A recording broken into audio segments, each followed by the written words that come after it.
Bien, hermanos, les voy a invitar que abran sus Biblias. Primera carta de Pedro, capítulo 4. Primera carta de Pedro, capítulo 4. Hoy día vamos a estar estudiando del versículo 7 al 11. Primera carta de Pedro, capítulo 4, versículos 7 al 11. La enseñanza de hoy se titula Buenos administradores de la gracia de Dios. Buenos administradores de la gracia de Dios. Primera carta de Pedro, capítulo 4, versículos 7 al 11, damos lectura a la palabra de nuestro Dios. Mas el fin de todas las cosas se acerca. Sed, pues, sobrios y velad en oración. Y ante todo, tened entre vosotros ferviente amor, porque el amor cubrirá multitud de pecados. Hospedaos los unos a los otros sin murmuraciones. Cada uno, según el don que ha recibido, ministrelo a los otros, como buenos administradores de la multiforme gracia de Dios. Si alguno habla, hable conforme a las palabras de Dios. Si alguno ministra, ministre conforme al poder que Dios da, porque en todo, para que en todo sea glorificado por Jesucristo, a quien pertenece la gloria y el imperio por los siglos de los siglos. Amén. Buenos administradores de la gracia de Dios. Se dice, hermanos, que al principio de la Primera Guerra Mundial, un clérigo de la Iglesia de Inglaterra compareció ante Guillermo Taylor, que era el obispo y capellán general del ejército británico, del ejército de Inglaterra, para pedirle a este obispo que lo colocara como un capellán, o sea, que le diera cierto grado de autoridad, un puesto. Se dice que el obispo Taylor lo miró intensamente por un momento, sacó un reloj de su bolsillo y le dijo a este clérigo: imagínese que soy un soldado moribundo, que solo tengo 3 minutos de vida. ¿Qué tiene que decirme? El clérigo quedó confundido y no dijo nada. A lo que el obispo le dijo: ahora tengo 2 minutos de vida. ¿Qué puede decirme para el bien de mi alma? Aún con esto el clérigo permaneció callado. Entonces el obispo volvió a decirle una vez más: solo tengo 1 minuto de vida. ¿Me dirá algo?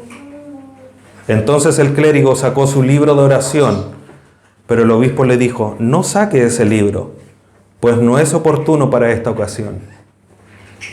Y puesto que el clérigo no pudo decirle nada al soldado moribundo, fracasó en su deseo de ser capellán del ejército.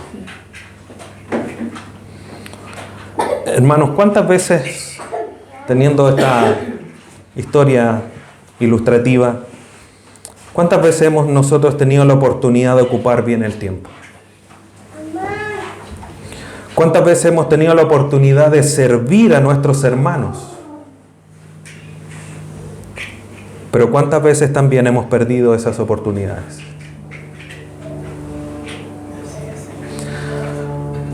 Nuestros hermanos a los que Pedro le está escribiendo estaban en medio de persecución. No debemos olvidar eso. Ese es el telón de fondo de la carta de Pedro, de esta primera carta. Le escribió a los expatriados, los que habían sido dispersados por toda Asia Menor, Ponto, Galacia, etcétera, etcétera. Aún en medio de esas dificultades, Pedro le está escribiendo y le está diciendo: sirvan a sus hermanos, ámenlos, oren por ellos, sean sobrios, hospédense. Le está dando instrucciones aún en medio de las dificultades para que ellos sean buenos administradores de la gracia multiforme de Dios.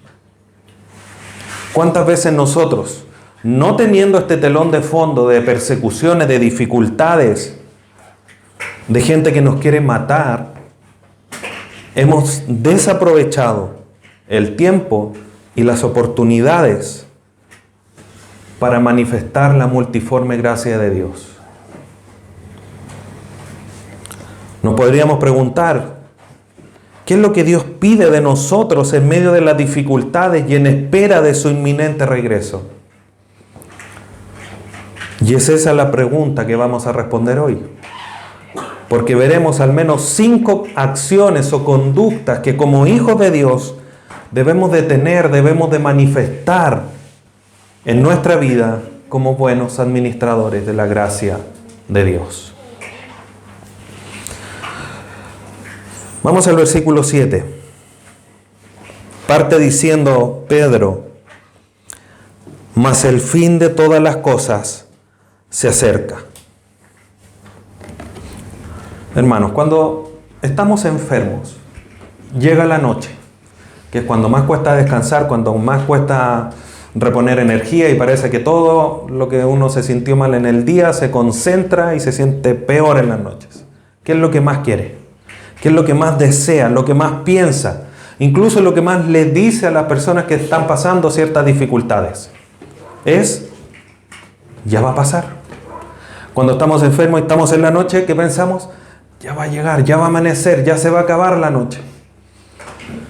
Pedro, con ese mismo pensamiento que no ha cambiado en 2000 años, le dice y le escribe a sus hermanos, sigan adelante, porque el fin de todo esto se acerca. Hermanos, Cristo viene pronto. Su regreso o el arrebatamiento de la iglesia es inminente. Está aquí a la vuelta de la esquina. ¿Estás sufriendo? ¿Estás pasando dificultades? ¿La estás pasando mal?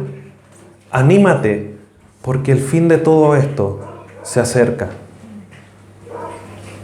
Y esto ya es una palabra de ánimo. Esto ya nos debe, así como llenamos el estanque del vehículo para poder viajar, debe animarnos y debe llenar nuestro estanque de ánimo, de confianza en el Señor, porque Él viene pronto. ¿Y qué me decía? Porque viene pronto, entonces mejor me quedo sentado, ¿para qué me voy a esforzar? No, hermano, esa no es la mentalidad que el creyente debe tener. El creyente dice, si Cristo viene pronto, voy a hacer lo que Él me manda a hacer para que me encuentre haciendo así cuando Él venga.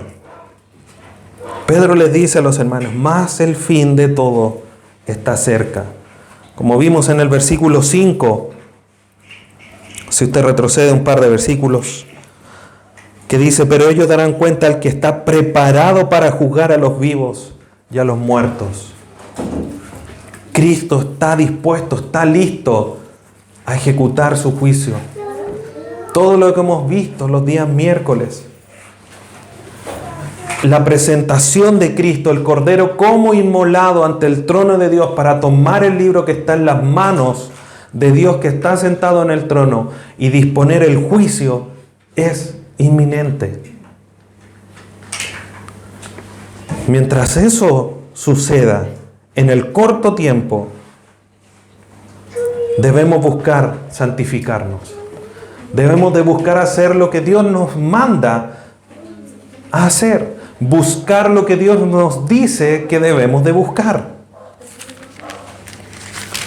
Vayamos a la segunda carta de Pedro, capítulo 3, versículo 11. Mire lo que les dice y le escribe en esta segunda carta Pedro a los hermanos. Puesto que todas estas cosas han de ser deshechas, ¿cómo no debéis vosotros andar en santa y piadosa manera de vivir? Entonces el mensaje de Pedro es uno. Todo esto va a ser deshecho, estos males van a pasar, el fin se acerca. Vivan santamente. Vivan de la manera correcta. A la espera de que esto sea deshecho, a la espera del regreso de Cristo, del fin de los tiempos.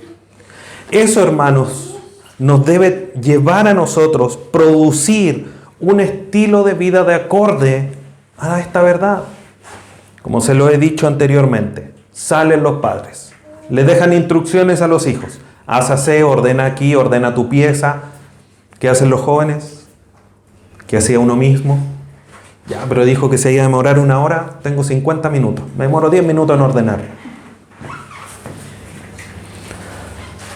Y a última hora estamos haciendo todo. No voy a hacer mención de la triste característica que le dicen a los chilenos. Todo a última hora. Bueno, aunque así sea, hermanos, nosotros como hijos de Dios no vamos a esperar porque no sabemos cuándo Cristo viene. Cristo nos dijo, voy y vengo en 2000 años. Donde uno podría decir, sí, faltan un par de años todavía. No lo sabemos. Por lo tanto, nuestra conducta debería ser estar haciendo lo que Cristo nos dijo que hiciéramos. Buscando la santidad, buscando vivir en las obras que Dios preparó de antemano para que anduviésemos en ellas. Y Pedro indica al menos 5 acciones que debemos de realizar, de que debemos procurar tener en nuestra vida. Obviamente, a la luz de las Escrituras hay muchas más. Pedro detalla aquí 5, que son las que vamos a ver el día de hoy. En el versículo 7, volviendo a 1 de Pedro 4, la segunda parte, tenemos las 2 primeras. Sed, pues, sobrios y velad en oración. Aquí tenemos estas 2 acciones. La primera es ser sobrios, que en el griego quiere decir que debemos de pensar y vivir sabiamente con autocontrol. ¿Qué es lo que sucede a una persona que se emborracha? Pierde el control de su cuerpo. No se puede mantener parada y sabemos el resto de las cosas que sucede. Habla incoherencias, etcétera, etcétera. Pierde el control de sí mismo. ¿Qué es lo que nos manda la palabra de Dios a nosotros? Estar en control, pensar de una manera correcta, tener una mente apartada de la influencia del pecado. Por eso Pablo, cuando escribe a los Efesios, le dice, no os emborrachéis, no os embriaguéis con vino, sino antes bien sed llenos del Espíritu Santo, que Él los controle, que Él los guíe, que Él los haga pensar de una manera correcta, controlando nuestros pensamientos. Si vamos a Filipenses 4, versículo 8, Pedro le escribe a la iglesia en Filipos y le dice, por lo demás, hermanos, todo lo que es verdadero, todo lo honesto, todo lo justo, todo lo puro, todo lo amable, todo lo que es de buen nombre, si hay virtud alguna, si hay algo digno de alabanza, en esto pensad. Cualquier cosa que no esté de acuerdo con esto no es digna de que esté en nuestros pensamientos. Este es un filtro divino que debemos de instalar en nuestra mente para poder ser sobrios, poder tener un pensamiento correcto de autocontrol. En el tiempo en que fueron escritas las cartas, muchos decían, no, pero es que Cristo ya no viene. Y tenían un pensamiento incorrecto. Cuando estudiamos la carta de Pablo a los tesalonicenses, muchos decían, Cristo ya viene, entonces ¿para qué voy a trabajar? Y Pablo tiene que decir, el que no trabaja no coma. Tenían un pensamiento incorrecto. Hoy día nosotros tenemos el mandato de parte de Dios que tenemos que pensar de una manera correcta. ¿Cómo? Filipenses 4:8. Esa es la guía. Ahí está la norma que debe regir nuestros pensamientos. Todo lo honesto, todo lo puro, todo lo que es verdadero, etcétera, etcétera. Eso debe guiar nuestros pensamientos para mantener el autocontrol de nuestra vida a la espera que Cristo venga. Sed pues sobrios y velad en oración. Entonces, además de un pensamiento correcto, tenemos que estar velando en oración. La palabra velad en el griego quiere decir lograr un control de las emociones. O sea, ya no es solamente un control de lo que estoy pensando, sino que también es un control de lo que estoy sintiendo. Entonces, nosotros como hijos de Dios debemos de dejar todo obstáculo, hermanos, cualquier impedimento que estorbe a nuestra oración, incluyendo eso, emociones y sentimientos. ¿Qué es lo típico que sucede? Dejo de orar por un tiempo, porque estoy cansado, porque tengo sueño, porque X cosa. Y dejo de orar. ¿No debería suceder? ¿No debería? ¿Sucede? Sucede. ¿Qué es lo que pasa después de un tiempo? ¿Cuál es el pensamiento que viene a nuestras mentes cuando dejamos de orar un tiempo? Llevo tanto tiempo sin orar. ¿Cómo voy a estar orando ahora si llevo tanto tiempo sin orar? ¿Eso es un pensamiento correcto? No es un pensamiento correcto. Más debería pensar yo en orar y llegar a los pies del Señor y decirle: Señor, perdóname porque no he estado orando. Ayúdame. Entonces debemos, hermanos, controlar nuestras emociones, porque por muy santo, por muy piadoso que esté en nuestra mente, y quedamos casi con nuestras conciencias tranquilas pensando de esa manera. ¿Cómo voy a estar orando si llevo tanto tiempo sin orar? Y nos quedamos tranquilos. Eso es un engaño de nuestras emociones, de nuestros pensamientos. No es la forma en que un creyente debe orar.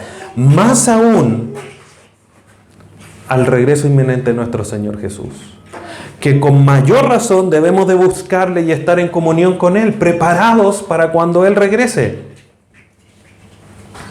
Por lo tanto, como hijos de Dios, como creyentes, debemos mantener una mente libre de pecado. Y eso, sin lugar a duda, se ve apoyada por una vida de oración. No lo podemos separar. Sean sobrios y oren. Están unidos. No podemos separar. Voy a pensar de una manera correcta, pero no voy a orar. O voy a orar, pero no voy a orar de una manera correcta si no pienso de una manera correcta. Son las dos caras de una misma moneda. Sin oración, hermanos, no podemos estar equipados adecuadamente para nuestra vida cristiana y para el regreso inminente de Cristo. No podemos. No nos engañemos. Si pensamos que podemos vivir sin oración, estamos en un error, pero terrible, hermanos. Tenemos tantos ejemplos. Solo recordarles que está toda la serie de la oración que vimos. Ejemplos. Siempre mencionamos a Cristo, el Hijo de Dios, orando permanentemente, siendo el Hijo de Dios. Pero Él oraba permanentemente. Si Él lo necesitaba, ¿cuánto más nosotros? Por eso Pablo le dice a los de Tesalónica: orad sin cesar. O con la parábola de Lucas 18, cuando el Señor Jesús le dice a sus discípulos y les enseñó la necesidad de orar siempre sin desmayar. Ahí la parábola de la viuda y el juez injusto. Debemos, hermanos, como dice Pablo a los Romanos capítulo 12, renovar vuestras mentes para que entiendan cuál es la buena voluntad de Dios agradable y perfecta. Versículo 8. Y ante todo, tened entre vosotros ferviente amor. Pedro ya ha venido hablando respecto y lo ha reafirmado por lo menos 2 o 3 veces anteriormente. El mandato de amarse los unos a los otros. Y una vez más, frente a este evento inminente del regreso del Señor Jesús, les dice: ámense con ferviente amor.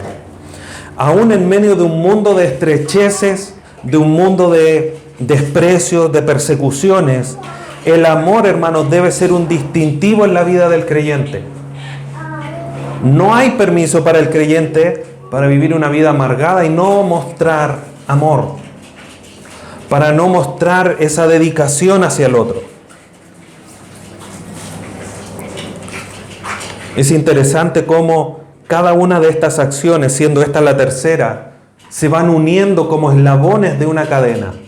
Si yo no pienso correctamente, no puedo orar correctamente, y si no estoy en comunión con Dios correctamente, no puedo mostrar amor de una manera correcta. Porque en medio de las dificultades nosotros podemos amar, porque tenemos el amor de Dios en nosotros. Romanos capítulo 5, versículo 5. Dice: y la esperanza no avergüenza, porque el amor de Dios ha sido derramado en nuestros corazones por el Espíritu Santo que nos fue dado.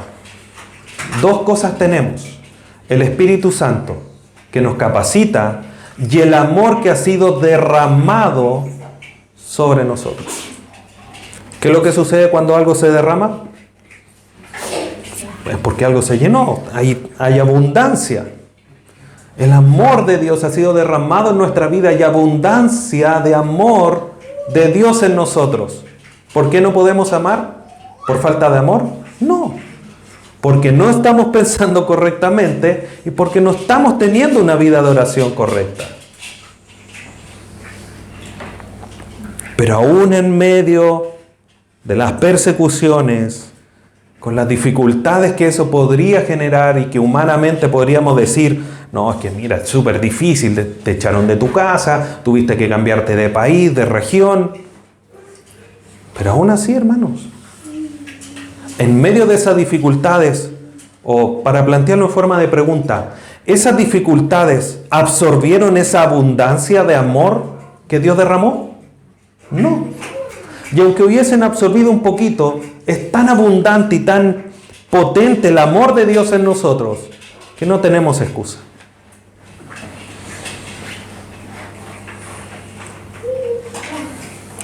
Vamos a Juan, Evangelio por Juan, para recordar un pasaje que ya hemos mencionado cuando Pedro ha recordado esta realidad del amor. Juan capítulo 13, versículo 35.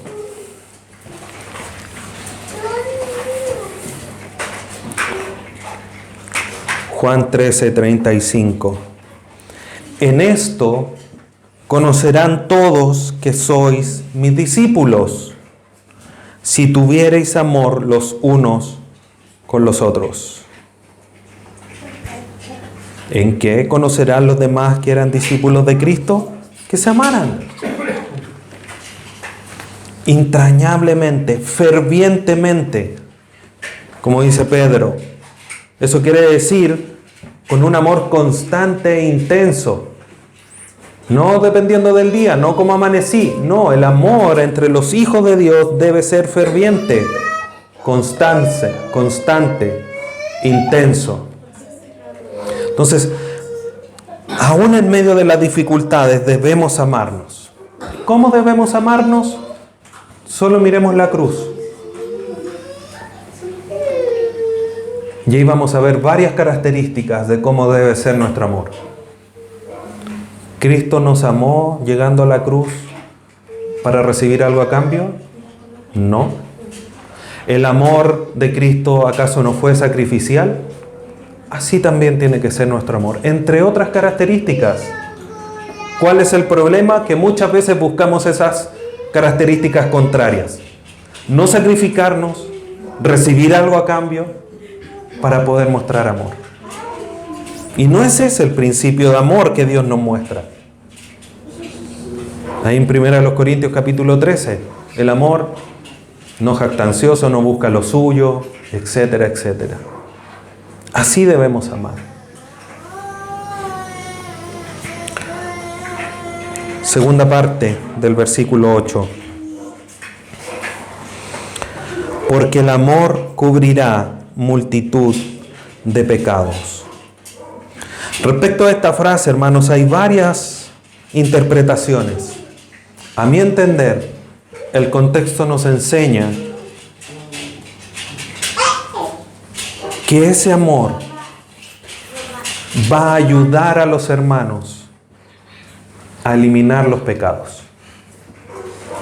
Santiago 5:20 dice algo similar, que el resultado, la experiencia del amor va a cubrir muchos pecados. Esto, hermanos, no quiere decir que los pecados no se tomen en cuenta.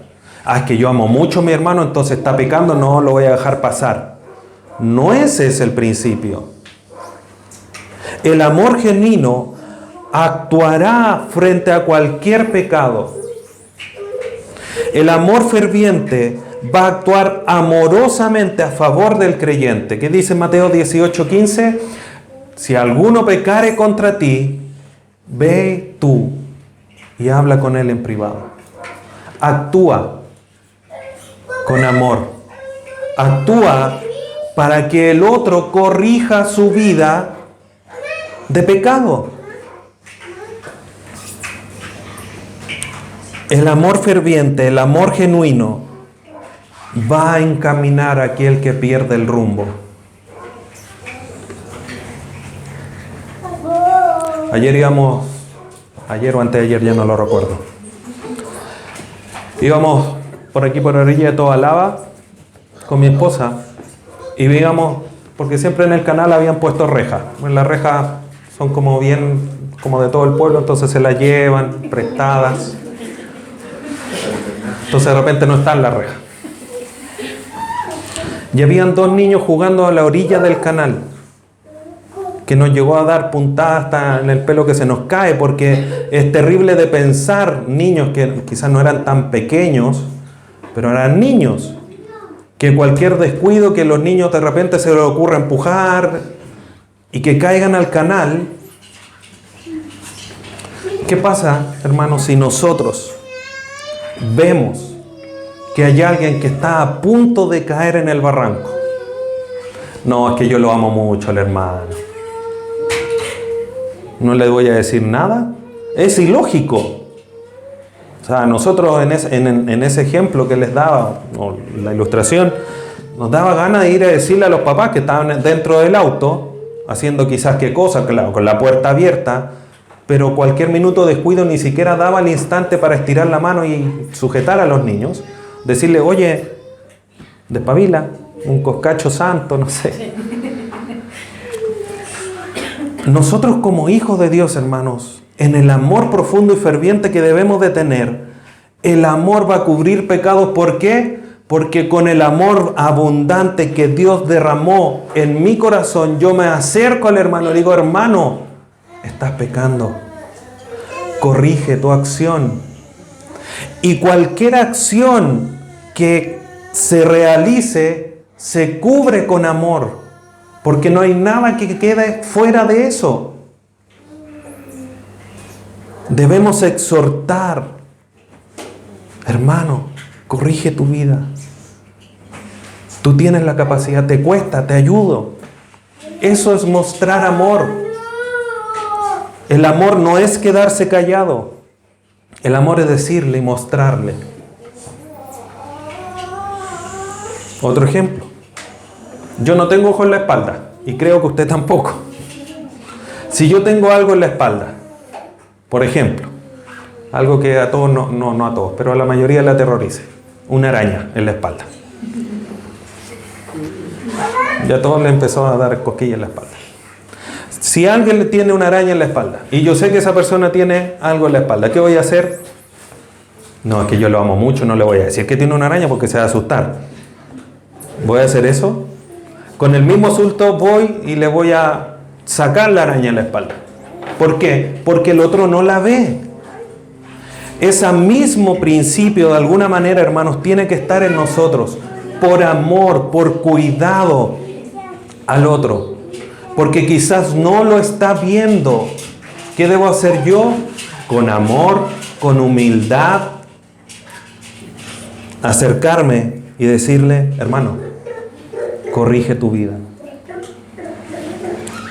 Eso, hermanos, es el principio que esto nos enseña, porque el amor cubrirá multitud de pecados. No debemos pensar, hermanos, que porque alguien me exhorta respecto de un pecado, me odia, me tiene mala. No. Debo decir, gracias a Dios porque está tomando un medio de gracia como mi hermano para que yo corrija mi vida y crezca en santidad. No, como se dice, pararme en la hilacha y decir, no, ¿por qué? ¿Y tú? No, no, hermanos. Muchos dicen, no, el que tiene que exhortar tiene que ser una vida más santa que la mía. Y si eso es así, el único que me podría exhortar, ¿quién es? Cristo. Porque todos aquí somos pecadores. Por eso siempre es importante ir con las Escrituras. Siempre con amor, siempre con humildad. Tanto quien exhorta como el que recibe exhortación. Porque aquí el único que es más grande de todos nosotros es Cristo. Todos los demás estamos en el mismo nivel, con las mismas necesidades. Y debemos de ser exhortados, tanto ustedes como yo también. Porque también los necesito. Y debemos exhortarnos los unos a los otros. Debemos mostrarnos amor los unos a los otros.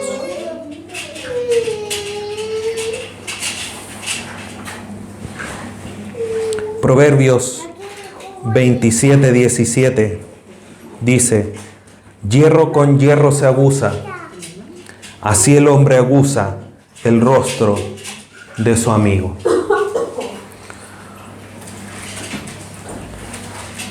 ¿Cómo le sacan filo a los cuchillos en la carnicería? ¿No es cierto? Con otro metal, ¿no es cierto? Generalmente no es otro cuchillo.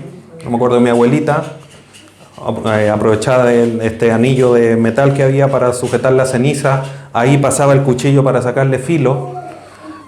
Hierro con hierro se aguzan, se sacan las imperfecciones para poder cortar mejor, ¿no es cierto? ¿Qué es lo que dice después? El rostro del hermano se aguza con el de otro hombre. Esa es la comunión de la iglesia, hermanos, donde nos vamos sacando esas impurezas en nuestra vida.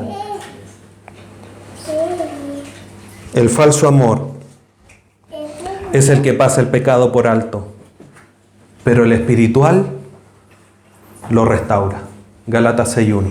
Pero ustedes que son espirituales, restauradlo.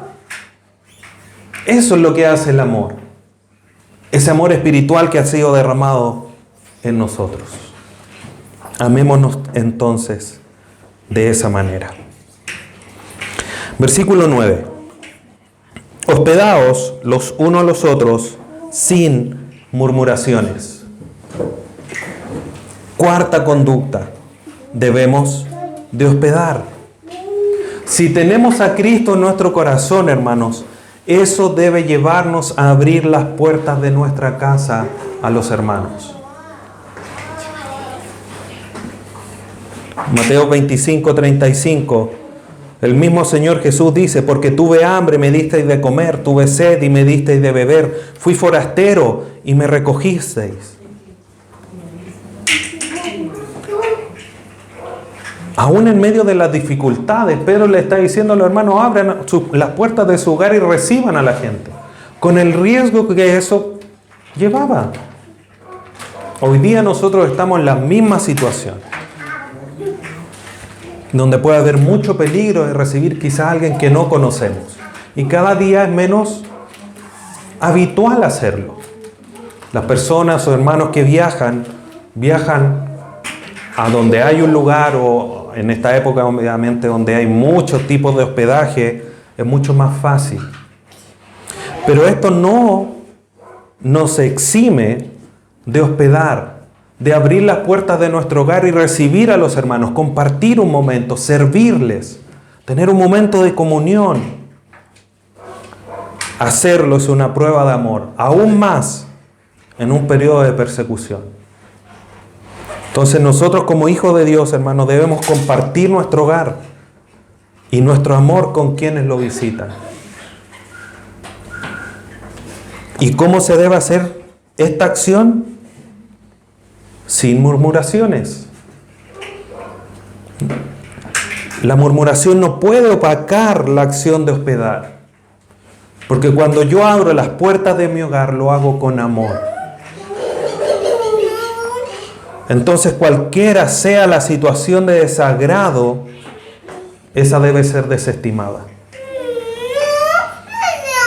Yo puedo tener cierto grado de comodidades en mi casa, según mi perspectiva. Pero si yo voy a otro hogar y no tienen esas comodidades a las que yo estoy acostumbrado, no tengo por qué murmurar. Oh, en esa casa, mire. No. ¿Por qué? Porque el hermano me invitó con amor para pasar tiempo conmigo, para compartir un momento. No puedo quejarme. De hecho, la palabra murmuración justamente es eso, una queja o un gruñido. Es como... Es eso a lo que se refiere. Y no podemos actuar de esa manera. Tanto el que recibe como el que va. Sin murmuraciones. No pueden dar cabida a los refunfuños. ¿Qué pasa si yo estoy refunfuñando porque estoy hospedando a alguien? ¿Qué es lo que no estoy haciendo de una manera adecuada? Pensar de una manera adecuada. ¿Por qué estoy pensando de una manera inadecuada? Porque no estoy también orando de una manera y no me estoy manifestando el amor como corresponde. Entonces vemos cómo estos 5 elementos, estas 5 acciones se unen como eslabones de una cadena. Debemos tener pensamientos adecuados y tener una comunión con Dios adecuada, mostrando un amor adecuado para hospedarlos de una manera adecuada. Versículo 10. Cada uno, según el don que ha recibido, ministrelo a los otros como buenos administradores de la multiforme gracia de Dios. Esta es la quinta conducta, hermanos, que debe ser observable en la vida del creyente. Cada uno de nosotros, como hijos de Dios, hemos sido dotados con dones, con capacidades espirituales, como dice Romanos 12:6. Todos, al nacer de nuevo, reciben esta capacitación especial del Espíritu Santo. Y estos dones son entregados a cada miembro de la iglesia para edificación de la iglesia. Efesios capítulo 4, versículo 7.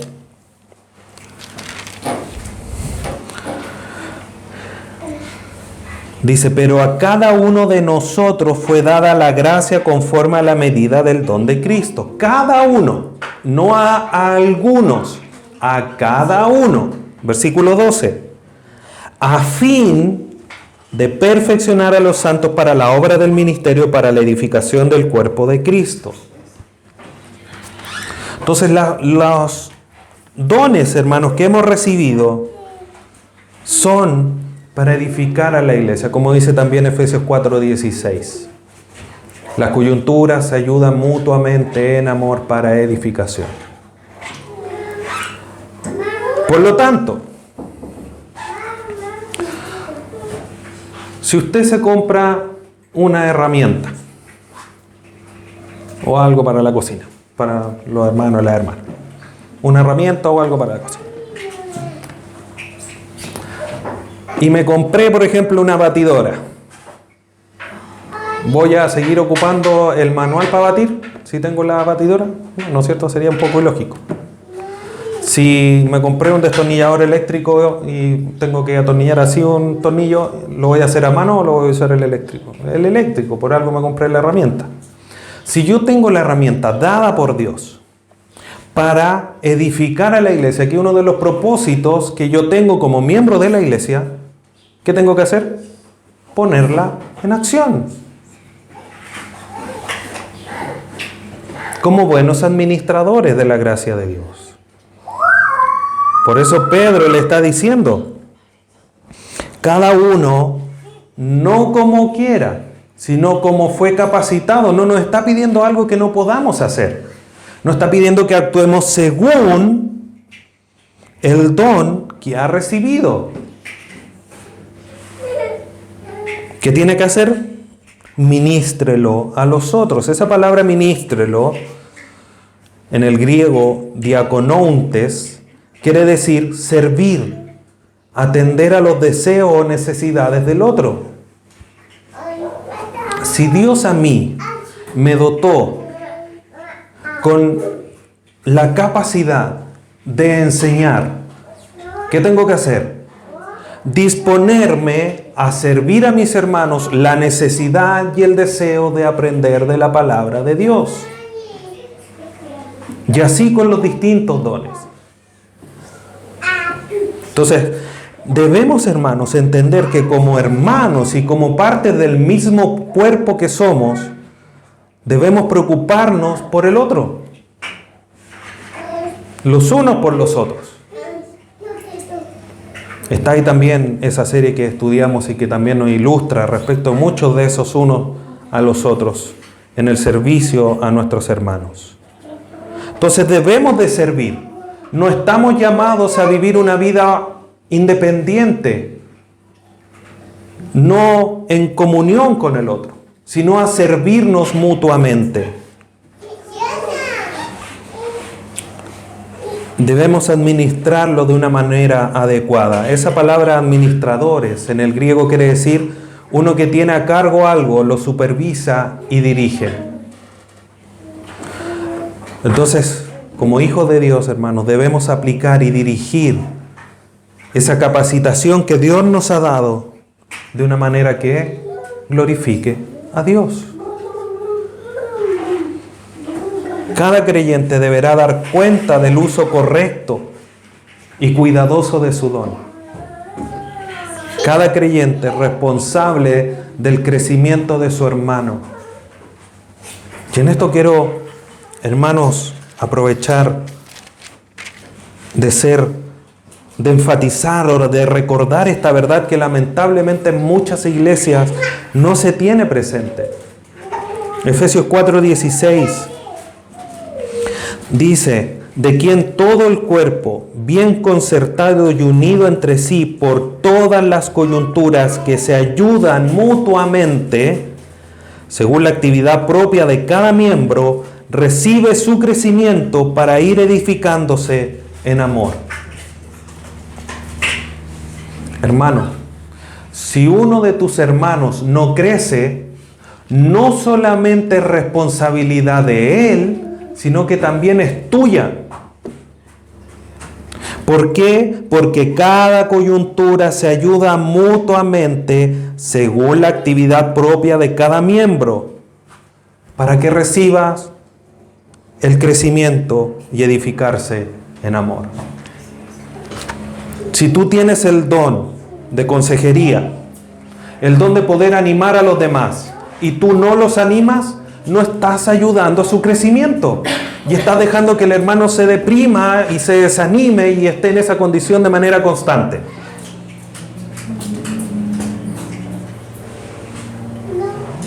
Es nuestra responsabilidad que el otro crezca. Esto no es independiente. Que el hermano no crece. Bueno, él tendrá que dar cuenta. Sí, él tiene que dar cuenta. Pero tú también tienes que dar cuenta por el crecimiento de él. Quizás tiene más responsabilidad él que tú, pero tú también tienes una parte. Porque somos parte de un cuerpo. ¿Qué pasa si un día mi estómago decide no absorber todos los nutrientes de la comida? ¿No va a afectar el resto del cuerpo? Por supuesto que sí. Si un órgano falla, desestabiliza todo el resto del sistema. Si tú fallas en realizar y en administrar los dones o el don que Dios te ha dado, desestabilizas el resto del cuerpo.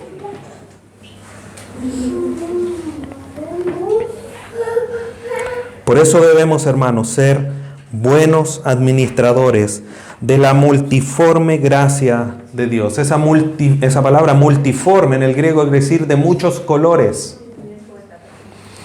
Y eso nos habla de la sabiduría, la inteligencia de Dios. Porque no es que cada uno tenga un don. Es un don especial. Yo tengo el don de enseñanza y puede haber otro que tenga el don de enseñanza, puede que no la ejecute de la misma manera que lo hago yo, porque el don es distinto. Nosotros lamentablemente por temas didácticos muchas veces hablamos de distintos dones, de servicio, de diaconía, de enseñanza, entre otros. Pero son todos distintos. Pueden haber 3 personas que tengan el don de servicio, pero todos van a servir de una manera distinta. Hay alguien que quizás tiene un don especial, caracterizado por, no sé, hacer un mejor aseo. Pero otro va a tener un don de servicio mucho más caracterizado por tener una mejor disposición a recibir a los hermanos. ¿Son dos de servicio? Sí, pero distintos. La multiforme gracia de Dios.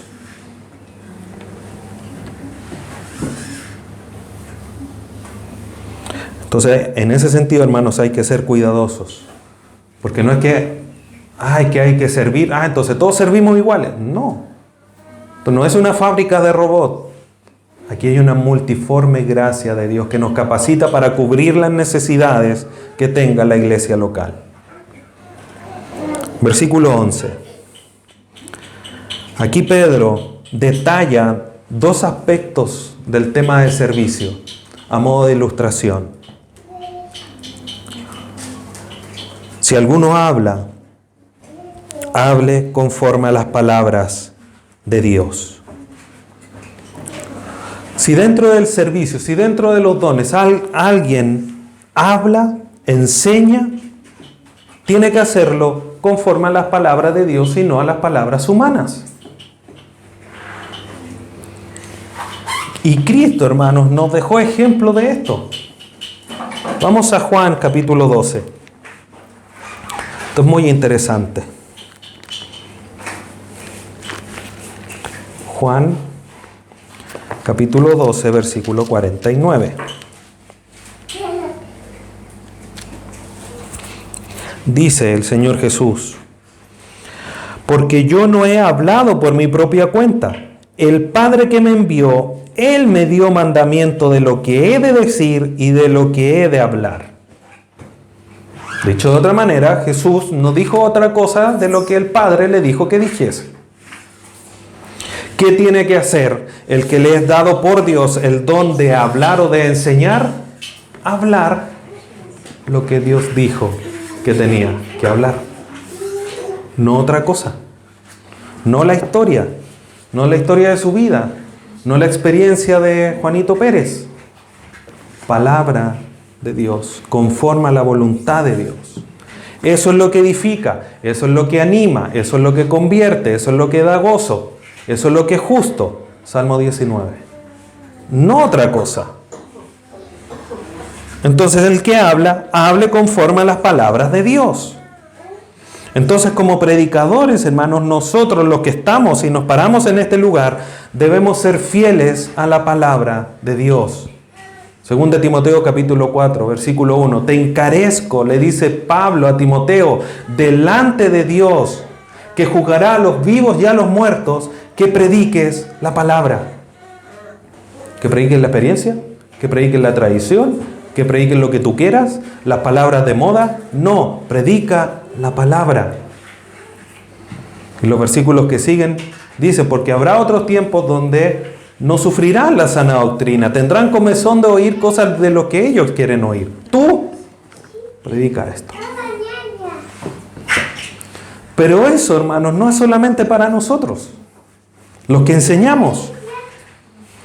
Cada creyente debe procurar también hablar, ser guiado por la palabra de Dios.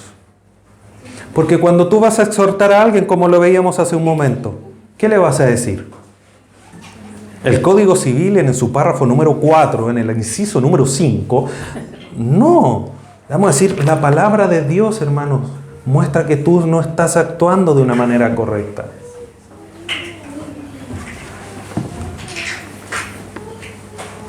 Entonces también cada uno debe procurar hablar conforme a las palabras de Dios. Aún más los que tienen el don de enseñanza. Después continúa diciendo Pedro, si alguno ministra, ministre conforme al poder que Dios da. Entonces, cuando se sirve, se debe servir conforme al poder de Dios, no en las propias capacidades. Cuando servimos, no debemos servir con nuestros ideales, debemos servir dependiendo de una manera íntima, profunda, de una manera humilde en el poder de Dios. Por eso Pablo decía, por la gracia de Dios soy lo que soy. A lo mejor he trabajado mucho más que los otros, pero no yo, sino que la gracia de Dios en mí. 1 Corintios 15:10. Eso suena muy crecido, pero Pablo está reconociendo que lo que él ha hecho, lo ha hecho porque ha sido capacitado por la gracia de Dios. Es un reconocimiento humilde. Así también los que sirven en la iglesia. No es para ser visto, es para edificación. Y es porque Dios se lo ha dado. Y esto tiene un propósito. Para que en todo sea Dios glorificado por Jesucristo, a quien pertenece la gloria y el imperio por los siglos de los siglos. Amén. Ese es el propósito final de todas las acciones. Que Cristo, que Dios sea glorificado, porque a Él pertenece toda la gloria, a todo el imperio, como dice el Salmo 115. Señor, no a nosotros, sino que a tu nombre da gloria por tu verdad y por tu misericordia. Debemos reconocer siempre que separados de Cristo nada podemos hacer. Juan 15:5. Nada podemos hacer. Por eso la adoración, el servicio de gloria, de honra a Dios es por medio de Jesucristo, no de otra manera. Si Él nos capacita, Dios. Si Él nos da los dones, Dios. Si Él nos dice qué hacer y nos guía para ejecutar esos dones, que es Dios a través de su palabra, ¿qué debemos de buscar? Que Él sea glorificado en todo. Porque Él es el único digno de alabanza. Encontramos muchos pasajes, Salmo 96, Salmo 48, entre otros, que nos hablan de que Dios es el único digno de alabanza, junto con el pasaje que acabamos de leer. Por lo tanto, hermanos, como creyentes debemos de vivir una vida de adoración y alabanza a Dios. Adorar a Dios, alabar a Dios, no es venir al culto, pararse y cantar los cánticos que los hermanos del ministerio tienen preparados. Eso es un granito de arena en medio de toda nuestra vida de adoración a Dios. Por eso Juan 15:8,